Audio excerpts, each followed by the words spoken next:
Hello students, आज हम वैदिक गणित जो चैप्टर है, चैप्टर नंबर 1 10th क्लास का, उसे सॉल्व करेंगे। तो सबसे पहले आप लोगों को ये जानना ज़रूरी है कि वैदिक गणित है क्या। तो हमारे देश में आर्यभट्ट, रामानुज जैसे बहुत से महान गणितज्ञ हुए हैं। उन्होंने गणित को सरल और सॉल्व करने के लिए, सरल तरीके से हल करने के लिए बहुत से भिन्न भिन्न सूत्र दिए। उन सूत्रों से बड़ी कैलकुलेशन आसानी से सॉल्व की जा सकती है। आज हम प्रश्नावली सॉल्व करते हैं, प्रश्नमाला 1.1। अब जो सबसे पहला सूत्र है वो है, वैसे तो बहुत से सूत्र हैं लेकिन मैं एक बार रिकॉल करवा देता हूँ जो आपने पिछले क्लासेस में पढ़ा होगा। तो सूत्र एकाधिकन पूर्वण्य से योग करना, ये सूत्र थोड़ा बहुत काम में आएगा, इसलिए पहले मैं आपको इस सूत्र को बता देता हूँ। जैसे कोई भी मान लिया एक क्वेश्चन है, क्वेश्चन क्या है, जैसे क्वेश्चन मान लो 29, 37, 45, 32, इसको हमें एकाधिकन पूर्वण्य सूत्र से योग करना है।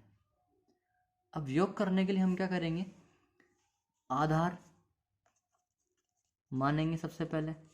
तो जो आधार मानेंगे वो मान लिया हमने 10, क्योंकि ये सारी संख्या 100 से कम है तो आधार मान लिया 10। अगर 100 के आसपास होती तो आधार मानते 100। ठीक है, अब हम संख्याओं को जोड़ना स्टार्ट करेंगे। तो सबसे पहले 9 और 7, 9 + 7, इन दोनों संख्याओं को ले लिया। 9 + 7 कितने हो गए, 16। जैसे ही संख्याओं को जोड़ने पर संख्या 10 से आधार से ज़्यादा आ जाती है तो उसके पड़ोस में, जैसे 7 है, 9 और 7 को जोड़ा तो 7 के पड़ोस में हम एकाधिक का चिन्ह लगा देंगे, 3 के ऊपर दशमलव लगा दिए, जिससे बोलते हैं एकाधिक का चिन्ह। अब ये जो 16 था वो क्या बच गया, 6। अगली संख्या कौन सी है, 5। तो अगली संख्या 5 जोड़ेंगे, तो जोड़ दिया, 6 और 5 11 हो गए। तो 11 10 से ज़्यादा हो गया, तो 10 से जैसे ज़्यादा हो गया तो वापस एकाधिक का चिन्ह लगाएंगे। कितना रह गया, ये 1। फिर अगली संख्या कौन सी है, 2। तो 1 और 2 जुड़ के कितना हो गया, 3। तो अपना आंसर आया 3 आ गया। ठीक है, अब आगे जोड़ते हैं। तो 2 और 3 कितने हो गए, 5। 5 हो गए, लेकिन एकाधिक का चिन्ह और है तो ये कितने हो गए, 6। 6, फिर एकाधिक का चिन्ह 7, 7 और फिर 4, 7 और 4 11। 11 जैसे ही हुआ 10 से ज़्यादा हो गया तो हम एकाधिक का चिन्ह लगाना पड़ेगा। तो यहाँ कोई संख्या नहीं थी इसलिए 0 लगा दिया और उसके ऊपर एकाधिक का चिन्ह लगा दिया। तो 7 और 4 11 थे ना, तो 11 में एकाधिक का चिन्ह लग गया, अब 1 बच गया, 1 और 3 4। अब नेक्स्ट 1 का अधिक का चिन्ह 1 हो गया, 1 और 0 1, तो अपना आंसर आया 143। तो एकाधिकन पूर्वण्य से संख्याओं का योग ऐसे किया जाता है। आ गया होगा आप लोगों को समझ में।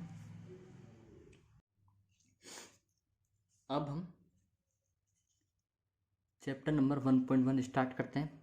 फर्स्ट क्वेश्चन देखिए, पहला जो क्वेश्चन है वो है शून्यांत संख्या विधि से योग करना है और इसका योग करना है।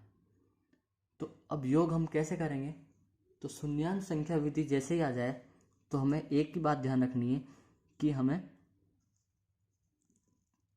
इस साइड से योग करना स्टार्ट करना है और जोड़ते जाना है। और कब तक जोड़ना है, जब तक हम आधार मानेंगे कितना, 100। ये विधि एकाधिकन पूर्वण्य जैसी है, लेकिन देखते हैं। तो आधार हमने कितना माना, 100 मान लिया। तो अब जोड़ना स्टार्ट करते हैं। 73 + 70 कब तक जोड़ेंगे, जब तक अपना आधार जो है उससे ज़्यादा संख्या नहीं आ जाता है। 73 और 70 को जोड़ेंगे कितना आएगा, 143। जैसे ही 100 से ज़्यादा आ जाए तो उसके पड़ोस में क्या लगा देंगे, एकाधिक का चिन्ह। 4 के ऊपर क्या लगा दिया, एकाधिक का चिन्ह लगा दिया। तो अब अपने पास कितना बचा, 43। 43 के बाद क्या जोड़ना है, 54, तो प्लस 54।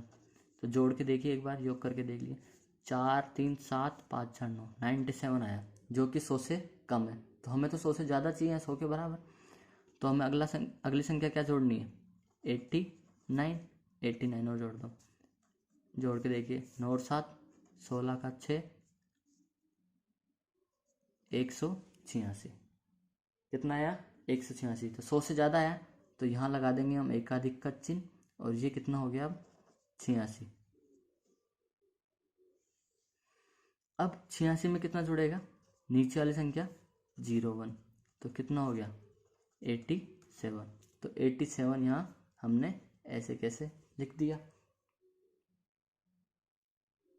अब हम, ये पूरा जुड़ गया, अब हम यहाँ से जोड़ना स्टार्ट करते हैं। तो सबसे पहले क्या जुड़ेगा, 78 78 प्लस एकाधिक का चिन्ह कितना हो गया, 1 प्लस 84, जोड़ के देखते हैं कितना हो जाएगा, 8 1 9 और 4 13 का 3 हासिल 1, 8 9 8 8 16, तो 163 आ गया। कितना आ गया, 163। अब 163 100 से ज़्यादा ही है, तो हमें तो जैसे 100 से ज़्यादा आ जाए वैसे ही उसके पड़ोस में क्या लगा देना है, एकाधिक का चिन्ह। तो अभी हमने 78 और 84 को जोड़ा, इसलिए 5 के ऊपर लगा देंगे। अब ये क्या बन गया, 63 बन गया। 63 में नेक्स्ट संख्या क्या जुड़ेगी, 68, तो जोड़ दीजिए, 8 और 3 11, और यह आ गया 131।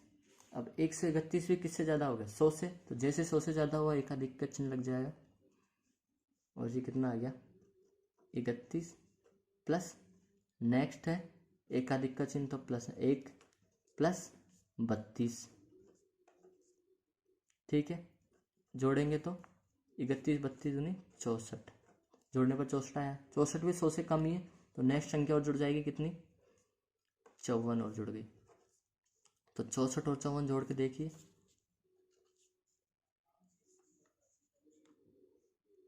118। लेकिन 118 100 से ज़्यादा आते ही क्या करेंगे, एकाधिक का चिन्ह लगा देंगे, और ये कितना हो गया, 18। अब हम आगे देखते हैं, आगे क्या है, 83 प्लस एकाधिक का चिन्ह प्लस 64, तो जोड़ते हैं, 83 प्लस एकाधिक का चिन्ह मतलब 1 प्लस 65, जोड़ के देखिए, 3 और 1 4 5 4 9, ये तो हो गया 9, 8 6 14, तो मतलब कितना आया, 149। 149 जो है किससे ज़्यादा है, 100 से ज़्यादा है। तो 100 से ज़्यादा होते हैं हमें क्या लगाना पड़ेगा, एकाधिक का चिन्ह। तो 65 के पड़ोस में लगाएंगे, तो यहाँ कुछ नहीं है, तो यहाँ पर हमने क्या लगा दिया, 0 लगा के ऊपर एकाधिक का चिन्ह लगा दिया। अब ये कितना बचा, ये बचा केवल 49 बचा। 49 में फिर क्या जोड़ेंगे, एकाधिक का चिन्ह, और फिर 74, जोड़ के देखिए, 9 और 1 10 4 14, 4 1 5 124, कितना आ गया, 124 आया। अब जो 124 है 100 से ज़्यादा है, तो एकाधिक का चिन्ह लगेगा, तो एकाधिक का चिन्ह लग गया। ठीक है, तो ये कितना रह गया, ये रह गया 24, प्लस अगली संख्या क्या है, 98। 98 और जोड़ दो, कितना हो जाएगा, 122।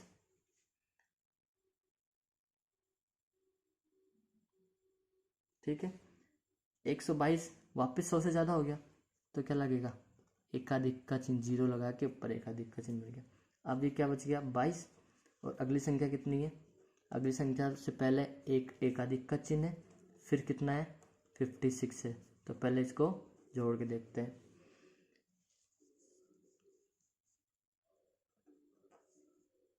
कितना आ गया 79। ठीक है, 79 आ गया। तो 79 100 से तो कम है, तो 79 ऐसे कैसे आ गया। अब इनको 1 2 और 1 3 ये जोड़ देना।